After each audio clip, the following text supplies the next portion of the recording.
Assalamualaikum warahmatullahi wabarakatuh. Di sini saya akan menjelaskan tentang teori perubahan sosial. Jadi kemarin latihan soal yang kemarin itu masih banyak yang salah karena mungkin kalian baru mempelajari lewat tulisan referensi tulisan yang ada sehingga mungkin kurang jelas. Nah, di sini saya buatkan video penjelasan tentang teori perubahan sosial. Yang akan saya bahas untuk teori pada kesempatan kali ini yaitu ada 4 teori. Sebenarnya di luar 4 teori ini masih banyak teori yang lain. Yang sering muncul setelah saya analisis yaitu ada kurang lebih 4 teori. Yang pertama yaitu teori evolusi, yang kedua teori siklus, yang ketiga teori fungsional, dan yang keempat teori konflik. Oke, marilah kita bahas satu persatu agar nanti kalian lebih mudah memahaminya. Yang pertama adalah teori evolusi, di mana tokoh pendukung teori ini adalah Piotr Stomka, Auguste Comte, dan Emil Durkheim. Isinya, masyarakat berkembang dalam satu garis linier menuju satu titik tertentu dimulai dari tahap primitif, tradisional, sampai modern. Nah, dari isi teori ini bisa dideskripsikan dalam sebuah gambar tabel seperti berikut. Ini masyarakat berkembang dalam satu garis linier, garis lurus menuju satu titik. Satu titik dimulai dari tahap primitif, tradisional, dan modern. Jadi perkembangannya itu lurus. Semakin lama semakin modern, semakin lama semakin modern, semakin lama semakin modern, dan seterusnya. Di sini saya contohkan adalah teori evolusi yaitu perkembangan peradaban manusia. Nah, dulu primitif, kemudian berkembang menjadi tradisional, sekarang berkembang menjadi modern. Kemungkinan mungkin besok setelah modern ada postmodern dan selanjutnya. Ya, banyak sekali kemarin kalian saya suruh mencari contoh yang lain itu sebenarnya juga banyak sekali contohnya. Misalnya saja teknologi. Teknologi itu teorinya adalah teori evolusi ya. Jadi dari teknologi yang primitif, tradisional, sekarang modern, entah itu teknologi bisa komunikasi, bisa transportasi, bisa peralatan hidup sehari-hari, dan sebagainya. Kalian bisa ambil contoh salah satunya. Misalnya saja teknologi komunikasi. Dulu primitif mungkin masih menggunakan bantuan merpati. Nah, merpati untuk mengirimkan surat. Kemudian sekarang tradisional mungkin menggunakan apa misalnya surat yang dikirim oleh kurir misalnya. Nah, sekarang modern untuk komunikasi sudah serba canggih, bisa menggunakan email, ada WhatsApp, bahkan bisa video call dan sebagainya. Ini menganut teori evolusi, jadi perubahan-perubahan yang mengarah pada satu titik perkembangan menuju perkembangan ini modern dan selanjutnya ini disebut teori evolusi ya. Jadi cukup jelas banyak yang sudah betul untuk teori evolusi ini. Kemudian yang kedua ini masih banyak yang salah yaitu teori siklus. Tokohnya adalah Haggers. Ini isi teorinya adalah perubahan dalam kehidupan masyarakat akan berputar. Kemajuan dan kemunduran sebuah peradaban merupakan bagian dari sifat alam yang tidak dapat dikendalikan oleh manusia.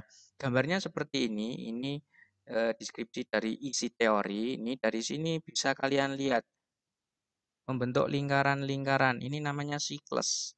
Ya, intinya adalah dulu primitif, tradisional, modern, setelah modern kembali tradisional, kemudian primitif lagi, kemudian kembali tradisional, modern lagi. Jadi mungkin dulu yang pernah mengalami perubahan, kemudian tradisional mengalami perubahan, modern juga mengalami perubahan, kembali ke perubahan pada tradisional, ke primitif kembali lagi. Ini contohnya banyak sekali, khususnya banyak sekali ditemukan dalam bidang tren mode ya, mode entah itu mode gaya rambut, pakaian ya, atau mungkin mode bentuk-bentuk kendaraan transportasi, eh, pakaian ya sudah ya tadi pakaian, make up dan sebagainya itu menganut teori siklus. Mungkin contohnya dulu adalah eh, celana cutbre yang pernah hits ya pada pada masa tahun 90-an dan akhir-akhir ini kembali hits lagi. Ya, itu menggunakan teori siklus. Nah, contoh yang lain sepeda motor merek tertentu ya, merek tertentu. Misalnya saya sebut saja Scoopy. Scoopy itu teorinya untuk modelnya itu adalah siklus. Karena modelnya jadul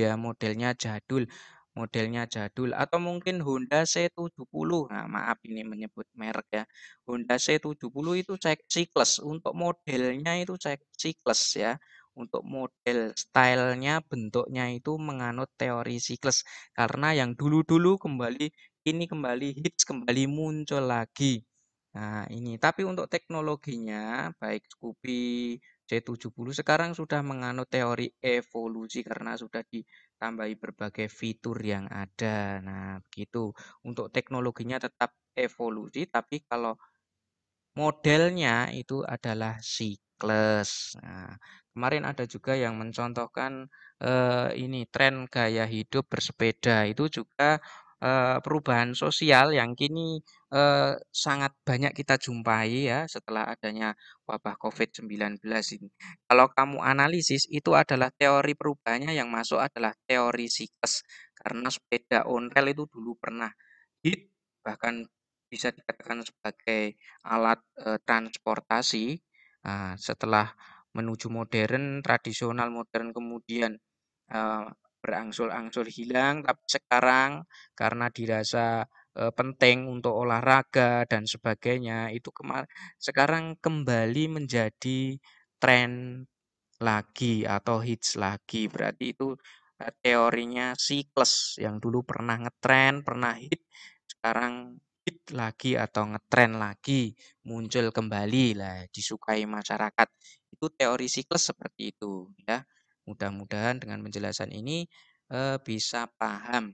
Untuk yang ketiga adalah teori fungsional. Nah, ini tokohnya adalah person William Ogden, ya kan? Isi teorinya ini tidak ada gambarnya ya.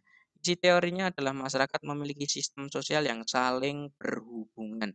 Perubahan pada salah satu unsur sosial akan mempengaruhi perubahan sosial pada unsur yang lain. Nah, ini ada saling keterhubungan. Nah, ini kata kuncinya teori fungsional. Jadi perubahan satu bidang, satu unsur itu akan mempengaruhi bidang atau unsur yang lain. Saya contohkan di sini perubahan pada sistem penerimaan siswa baru dengan sistem zonasi tentu akan memberikan dampak pada lembaga lain. Nah, ini pada bidang zonasi PPDB berarti lembaganya pendidikan itu akan memberikan dampak pada lembaga lain, misalnya lembaga pemerintah desa akan lebih berhati-hati dalam mengeluarkan surat keterangan domisili. Nah, itu intinya adalah perubahan pada satu bidang, satu unsur, satu alat itu akan mempengaruhi pada bidang, unsur atau alat yang lain. Contohnya misalnya saya beri contoh misalnya ini adanya wabah virus COVID-19 berarti di dunia kesehatan ada sebuah protokol kesehatan yang harus dipatuhi oleh seluruh masyarakat dunia bahkan ya kan. Nah, itu ada protokol dari bidang kesehatan. Itu tentunya akan mempengaruhi perubahan sosial di segala bidang. Misalnya pendidikan, keamanan, ekonomi, perbankan. Nah, itu akan mempengaruhi semua pendidikan contohnya. Ketika siswa-siswi datang ke sekolah untuk mengambil buku, harus cuci tangan, memakai masker. Nah, misalnya bidang ekonomi, ketika masyarakat mau mengambil uang di bank, mereka juga harus wajib memakai masker, duduk dengan berjarak 1,5 meter atau lebih. Nah, itu adalah perubahan yang menganut teori fungsional seperti itu fenomena di masyarakat. Jadi perubahan pada satu unsur, satu bidang atau satu lembaga atau satu alat itu akan mempengaruhi pada bidang, unsur, lembaga, alat yang lain. Nah, ini kalian bisa mencari contoh-contoh teori fungsional yang lain. Intinya itu. Yang keempat adalah teori konflik. Nah, ini teori konflik. Ini tokohnya adalah Karl Marx. Tidak ada gambarnya juga. Isinya adalah ketidakadilan dan ketimpangan sosial itu menyebabkan terjadinya pertentangan antar kelas sosial sehingga muncul istilah perjuangan antar kelas yang menyebabkan terjadinya perubahan. Kalian sudah banyak yang betul, cuma contoh yang kemarin itu kalian kurang ini, menyebabkan terjadinya perubahan sosial. Nah, ini sehingga adanya konflik itu bisa menyebabkan terjadinya perubahan sosial.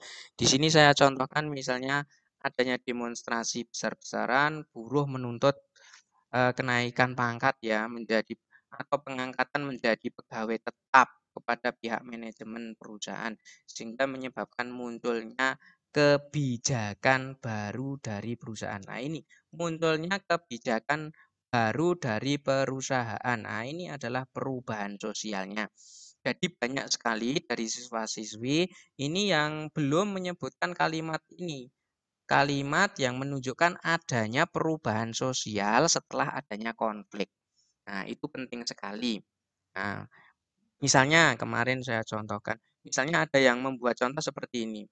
Adanya larangan untuk keluar rumah atau tetap di rumah saja itu membuat konflik antara para masyarakat yang bekerja di sebagai buruh harian lepas karena kalau tidak keluar rumah, tidak bekerja, tidak mendapatkan uang, keluarga tidak tercukupi kebutuhannya sehingga menimbulkan konflik.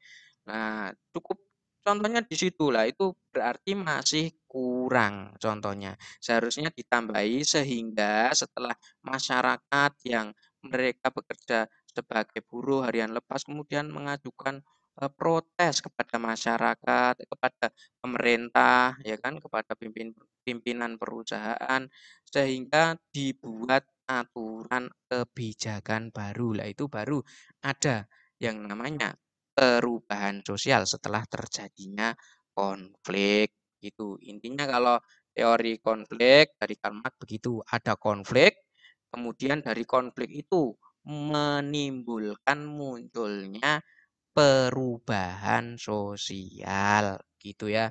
Jadi ada konflik dulu baru ada perubahan sosialnya. Kalau saya di contoh saya ini sehingga nah ini adalah contoh perubahan sosial setelah terjadinya konflik. Nah, begitu harus lengkap kalimatnya. Begitu penjelasan tentang keempat teori perubahan sosial, baik teori evolusi, teori siklus, teori fungsional maupun teori konflik ya. Bisa disimak, kemudian tidak menutup kemungkinan kalian juga bisa membaca referensi yang lain, mungkin kalian menemukan teori yang lain, tapi biasanya yang sering muncul itu ada 4 teori ini. Berikut penjelasan dari saya. Kalau masih belum jelas bisa ditanyakan lewat kolom komentar atau WhatsApp. Terima kasih. Kurang lebihnya mohon maaf. Assalamualaikum warahmatullahi wabarakatuh.